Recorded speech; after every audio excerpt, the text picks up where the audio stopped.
Hello everyone, welcome to App Mentor. In this video we're discussing how to add your DNS entries in Hostinger.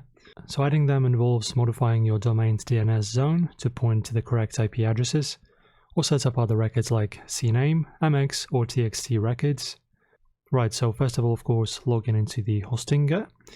Go to your dashboard. After that, go to domains. And as you can see right here, we have different domains available.